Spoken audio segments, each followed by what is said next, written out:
To order. Ask everyone to take their seats, please. Want to welcome everyone to the first meeting of this session, and ask the clerk to call the roll, please. Representative Bauman. Representative Blanton. Representative Bowling. Representative Bridges.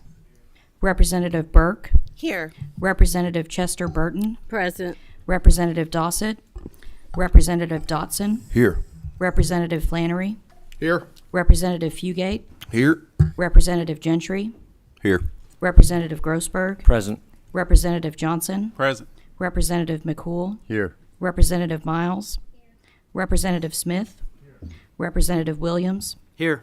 Representative Wesley. Representative White. And Chair Gooch. Here. You have a Okay, we do have a quorum. We don't have any new members, or anything, do we? Nobody new to announce or anything. Okay, the first and only item on the agenda is House Bill 136. Representative Baldwin.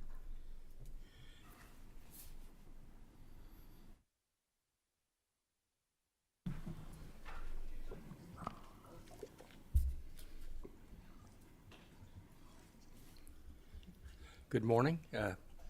Floor is yours. Good morning, Introduce Mr. your Chairman, and guest. thank you.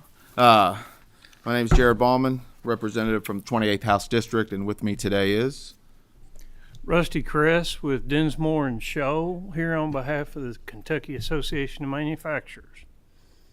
Yeah, so thank you, ladies and gentlemen of the committee, for the opportunity today. We're presenting House Bill 136, and really what we're doing with this bill is giving Jefferson County, industry in Jefferson County, the same environmental reporting privilege as the other 119 counties in the state of Kentucky.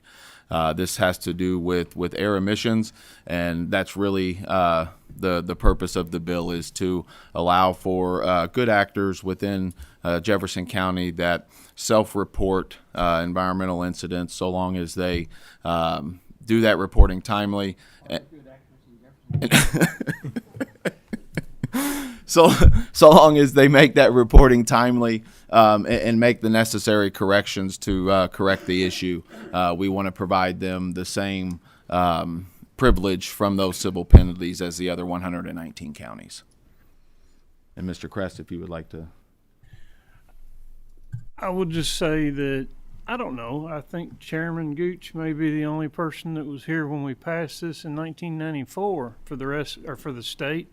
I hope I'm not missing anybody, but it's a bill that we did pass in 94, modeled primarily after an EPA model. It was intended to apply to the whole state at the time. We understand there are some interpretations that may lead away from it applying to a Chapter 77 air pollution control district.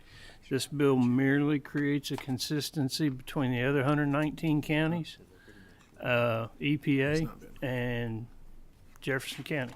Okay, and thank you. I think, Mr. Kress, you know I've been having some health issues and everything lately, and most of them are because of age. And actually, I was not here in 94. I got elected in 94, so I didn't come to 95. So don't make me any older than I'm feeling right now. Thank you. Motion on the bill. Second.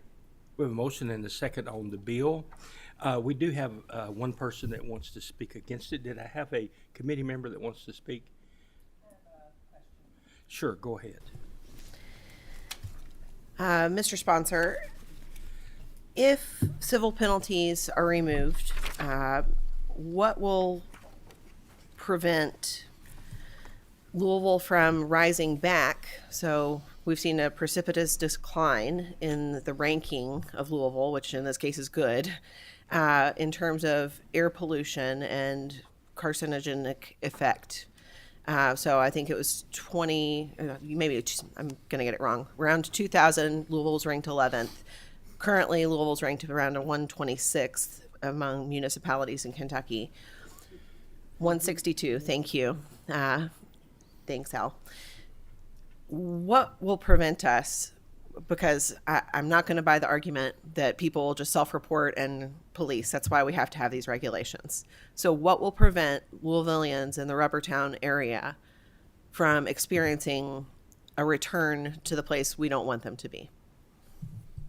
Thank you for the question, Representative Burke. So it is our belief that actually imposing those penalties on industry that is self-reporting will have an adverse effect, given that they will perhaps demonstrate undesirable behaviors as a result of those penalties for self-reporting. So giving them that privilege actually promotes more reporting than hiding those issues. I hear your answer, but the facts seem to bear out the alternate conclusion, which is that the regulations improved the quality of the air in Louisville. And so now to deregulate and expect it to improve further seems contradictory to me. Yeah, I appreciate that, and I don't think that this alone is the reason for the improvement in Louisville. There has been a number of things in Jefferson County that have happened over the last 20, 30 years that have improved the air quality. So attributing that to this specifically is not accurate.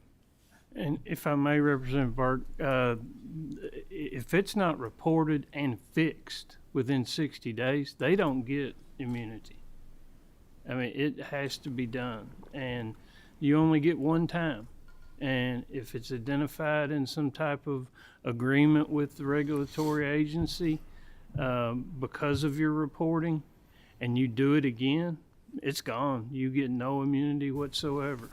Self-policing, back when we started doing this, was incredibly new and incredibly important, and it has improved a lot of places in the country.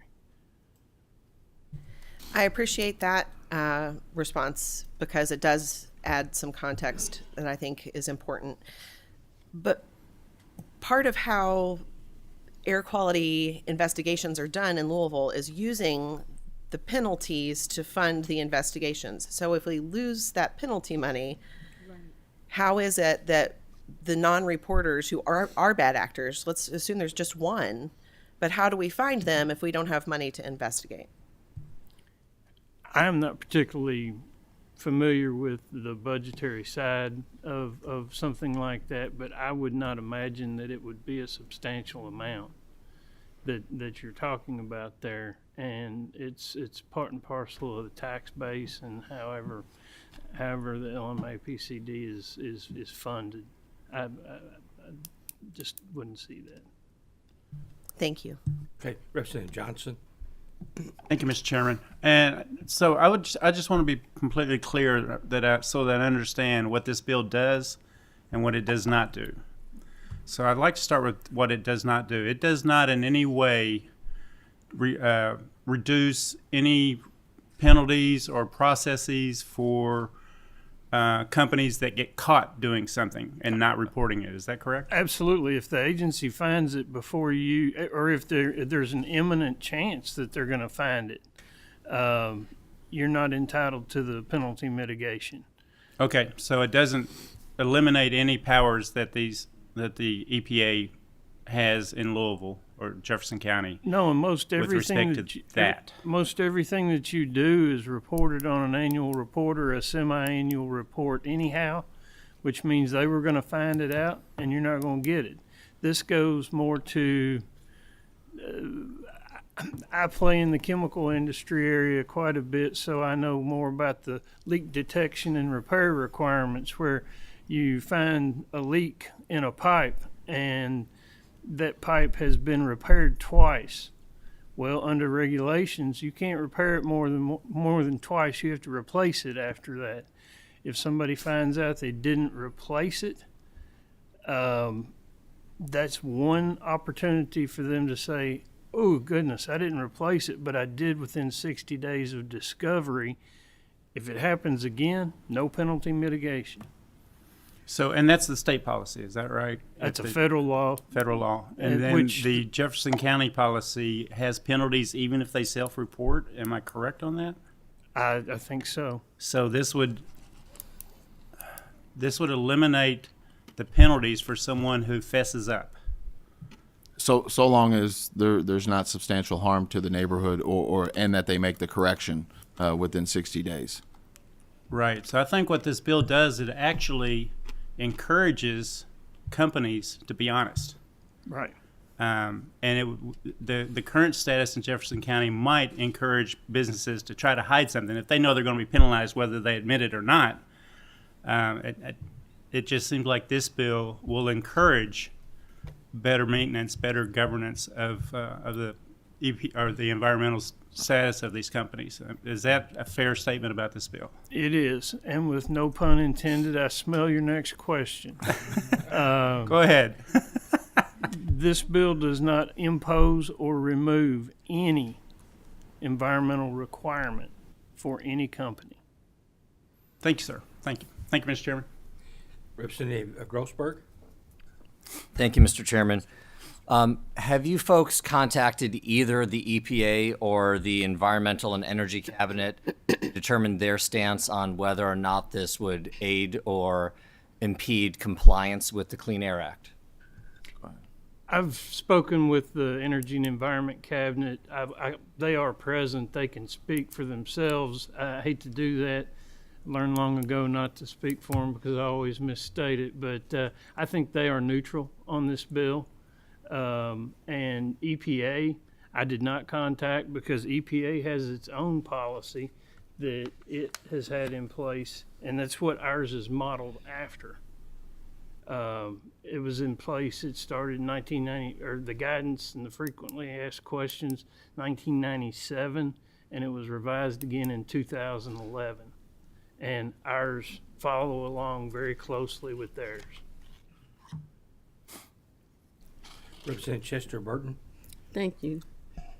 My first question is, are you all aware of the Louisville Smoke Commission that they put together? Can you speak into your mic, please? I'm sorry. Are you aware, Jared, of the Louisville Smoke Commission that I'm was not. tasked? Okay, that was tasked by Metro Louisville to address problems regarding issues on the air pollution. I have not spoken with anyone of that commission. Okay, they created that a while back to address the air pollution issues in Louisville. That's one. And two, are you affiliated or will benefit from any of this action or work for a company that will benefit from this action? So I guess I don't really know how to answer that. I do work in industry in Louisville, and before ever pursuing this bill, I contacted our ethics division to get an opinion, and they cleared that it was absolutely compliant with the ethics policy that I move forward with this bill. One more. Can I ask what company? I don't think that's relevant. Okay. Any other questions? Yes. Mr. Chairman, thank you. If I'm understanding this right, it may be something that would be nice to have across the board with state regulations, because instead of having a gotcha moment, it'd be kind of nice that we work with companies to work through situations and through things instead of pouncing first and then realizing the effect from it. So if I'm gathering this right, this actually gives an opportunity for a company to stay in, fix things, continue operating without having the possibility of being either punished or shut down, or that'd be the dramatic end. But over the years that I was in business, and I always heard Frankfurt was a friendly, a state that was friendly for business, but I always kept getting horror stories where they'd come in on their business and that they would intrude on their business and they would try to fine them or go after them. So I appreciate the aspect of working with our companies to get them through a situation, even though you're giving them an opportunity to step forward first. But anytime that I think that state government interferes with private business, it should be in the business's side figuring out how to keep them in, not to put them out. So again, I wish that we could do this across the board on agencies, but anyway, I appreciate what you're trying to do with the bill. Representative Smith, that's actually exactly what the bill did in 1994. It applied it statewide. And what this bill does is it clarifies this one little subset is also unequivocally subject to it as well. Okay, thank you. Representative Grossberg. Thank you, Mr. Chairman. I have a follow-up question to Representative Chester Burton's. Is there anyone else on the committee who might benefit through other employment by the passage of this bill? I don't think that's in order because, we all can pass legislation or propose legislation as long as that legislation affects everyone. I don't think that's a relevant question, so we're not gonna go there. Yep. Okay, thank you so much. We do have one person who has 5 minutes. Audrey Ernsberger, if you'll come forward, and I think you're with the Kentucky Resource Council. Okay, thank you.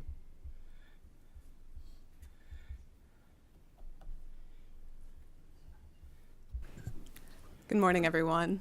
Go ahead and reintroduce yourself for the record, please. My name is Audrey Ernsberger. I'm a staff attorney and lobbyist for Kentucky Resources Council. Byron Gary, attorney with the Kentucky Resources Council. You did sign up, but you didn't request that. You didn't mention that you wanted to speak. I have no testimony myself. I'm just here as a technical expert. Okay, on the thank Clean you. Air Just Act. wanted to clarify that. Go ahead. Thank you, Mr. Chairman. Mr. Chairman, members of the committee, good morning to you all. Like I said, my name is Audrey Ernsberger, a staff attorney and lobbyist. And with me is my colleague, Byron Gary. What Byron didn't mention is that he's also an attorney who has almost a decade of experience working with the Clean Air Act as an employee of the Air Pollution Control District and now with the Kentucky Resources Council. Like he mentioned, he's here today providing his substantive expertise. For those of you who aren't familiar, Kentucky Resources Council is a nonprofit and nonpartisan group of lawyers, policy experts, and advocates working for environmental quality, justice, and health across the Commonwealth. We so greatly appreciate the opportunity to appear before you this morning, and we ask you to reject this version of House Bill 136. We have some concerns regarding the bill, and we have shared them with the sponsor. Unfortunately, we haven't had a chance to connect, but I did connect with him this morning and reiterated that we're welcome to having those discussions. We also have substantive concerns related to the underlying law, concerns that the EPA has shared in the past that you didn't hear about in the prior testimony, and the application of which this bill seeks to extend. House Bill 136 seeks to extend the evidentiary privilege for environmental audit, like you just heard, found in KRS 224.1040. It currently only applies to facilities regulated by the Kentucky Energy and Environmental Cabinet, and now extending it to facilities regulated by the Air Pollution Control Districts under Chapter 77. I should mention that Louisville Metro Air Pollution Control District is the only one currently active. First, some quick background on environmental audit privilege and how it currently functions in the state. The privilege is essentially a safeguard for industries. It prevents the cabinets from using audit reports of environmental compliance conducted by companies against them. And it also prohibits the cabinet from seeking penalties against companies that voluntarily disclose violations under certain conditions. Now, the stated purpose of the privilege is to encourage voluntary investigations, voluntary disclosures related to environmental compliance. And again, this would be extended to Louisville Metro Air Pollution Control District. But our concern is that it brings renewed attention to problematic aspects of the statute. We have two primary concerns here. First, the law could reward bad behavior that puts community health at risk. In many circumstances, the companies are already required by law to routinely investigate their compliance with environmental laws and disclose noncompliance. Granting a privilege for such disclosures may shield companies from consequences for violations, essentially giving a free pass. We fear that the law could disincentivize industries from taking steps to eliminate violations, seeing as they won't face penalty, and also further perpetuate environmental injustices borne by some Kentucky communities. The second and more pressing concern is more of a substantive legal issue. We believe that aspects of this bill in its current form are inconsistent with Kentucky's obligations as administrators of the Title V program of the Clean Air Act. This could compromise Kentucky's delegated status to administer the Title V program. Title V of the Clean Air Act governs permitting for large industrial air pollution sources, and the program requires that state permitting authorities issue permits and assure that the source required to have a permit is in compliance with each applicable standard, regulation, or requirement. Permitting authorities are also required to retain authority to recover civil penalties. In fact, the EPA stated in its audit policy program that Clean Air Act violations are not generally able to be voluntarily discovered because facilities regulated under Title V are already required to ensure and certify compliance with all applicable requirements, at least annually. What wasn't mentioned is that when this provision of the KRS Chapter 224 was originally adopted in the 90s, it resulted in the EPA issuing a notice of deficiency, alleging that it unduly restricted Kentucky's ability to adequately administer and enforce criminal enforcement, civil penalty, and public access provisions of the Title V program. The notice stated that unless the concerns were remedied, the U.S. EPA could withdraw Kentucky's authority to administer the program. This is the scenario we fear that this bill, as drafted, could create.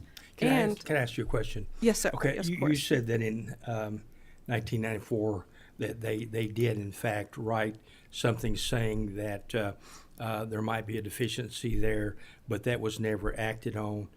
It was never declared that our other 119 counties were somehow deficient. So how can we argue 30 years later that this might, because there was some mention of something in 1994, that it could result in actions now? Thank you for your question, Mr. Chairman. I think that's a really good point. But you also hit on one of the main issues is that it hasn't been acted on. It's still open-ended. And so by extending this privilege that the EPA said, oh, we have a few problems with at this point in time, could renew that type of scrutiny from the EPA and result in the same, oh no, now we really have problems, which might induce the EPA to take action against the state in terms of the state being able to administer the Title V program. Yeah, I understand. But I think that, when we look at the history of the EPA, that was soon after the 1990 Clean Air Act, and so I'm sure they were much more emboldened at that time than they are now when they've started to have some recent Supreme Court rulings that have kind of pushed back on some of the things that they're doing. So it's hard to say how, they'll react to things because things do change. Of course. Over time. And I'm not here to speak on behalf of the EPA, Well, but it is Kentucky Resources Council concern that it would incur EPA wrath, if you will. Okay. Thank you. Go ahead. Thank you, Mr. Chairman. This is the scenario we feel is drafted, and it could create the result we wish to avoid. Kentucky and the local air pollution control districts administering the Title V program, the Clean Air Act, which includes local inspections, local enforcements, that's far preferable for both environmental and industry interests alike. The alternative, which would be losing delegated status to administer the Title V program, would mean that companies needing a Title V permit, whether they're in Jefferson County or not, would have to obtain it through the EPA office in Atlanta, incurring extra time and money. While we take issue that with the underlying substance of the bill, we do believe that some concerns could be addressed through amendments that would reduce the possibility that the proposed expansion of this privilege would interfere with Kentucky's ability to administer the Title V program. Possible amendments include distinguishing the definition between environmental audit and environmental audit report from ordinary reporting requirements that are required by permit under the Clean Air Act, distinguishing the definition of voluntary discovery, specifically that the definition should exclude the monitoring, record keeping, and other requirements that are already required under a Title V permit, and excluding legally mandated monitoring, reporting, record keeping, testing, sampling, visual observations, etc., from the existing conditions for prohibiting penalties for voluntarily disclosed violations. There are just 2 more amendments that we would suggest. It's requiring public disclosure of violations uncovered through this policy, even if the audit report itself is still privileged, which would help with the public perception and transparency issues.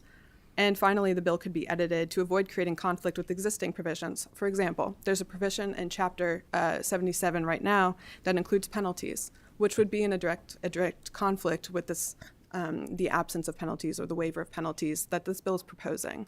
So we'd suggest that kind of cleanup language. It's for the reasons provided that we request you reject House Bill 136 as drafted. Thank you so much for your time and service to the Commonwealth. And Byron and I are happy to answer any more questions that you might have. Okay. Thank you, Mr. Chairman. Thank you. Okay, seeing no further questions, but let me just address one thing. I think that I kind of like the idea of allowing an industry that finds a problem to report it probably earlier than the incident might have been found out or discovered or whatever, and then when you have a strict 60 days that it has to be repaired, I think that in many ways can be beneficial to the environment, and because you might get something done in more timely. So that's just my opinion. Kentucky Resources Council would definitely welcome conversations about the 60-day the event investigation, what that might look like during that, the post, if there's a voluntary disclosure of a violation, what that post 60 days looks like in order to get it, investigating it, whether it's been accounted for, and that type of thing. We'd welcome those conversations with the sponsor and any members of the committee. Okay, thank you. We do have a motion on the bill and a second. Ask the clerk to call the roll. Representative Ballman? Yes. Representative Blanton? Aye. Representative Bowling? Yes. Representative Bridges? Yes. Representative Burke? Nay. Representative Chester Burton? No. Representative Dossett? Representative Dotson? Yes. Representative Flannery? Yes. Representative Fugate? Yes. Representative Gentry? Explain my vote, please. Certainly. Today, I'm a no on the bill in its current version, and it's not because I'm against self-reporting and exemptions provided under self-reporting, but it's more of a local control issue. I think Louisville is unique to most of the other 119 counties, and it's past non-attainment status and challenges, and I think it's best that that they know how to handle and manage their situation. I think that the history is strong on progress that they've made, and I'd like to see that happen. However, I will say that I am open to change my vote on the floor. It looks like there may be some opportunities to move forward through amendments, and if that occurs, then I'm certainly open for a future change. Thank you. Thank you. Representative Grossberg? Nay. Representative Johnson? Yes. Representative McCool? Yes. Representative Miles? Yes. Representative Smith? Yes. Representative Wesley? Yes. Representative White? Yes. Representative Williams? Yes. And Chair Gooch? Yes. Passes. The bill does pass with favorable expression. That same should pass. So thank you very much. Thank you, Mr. Chairman. There's nothing else to come before the meeting. This meeting stands adjourned. Thank you.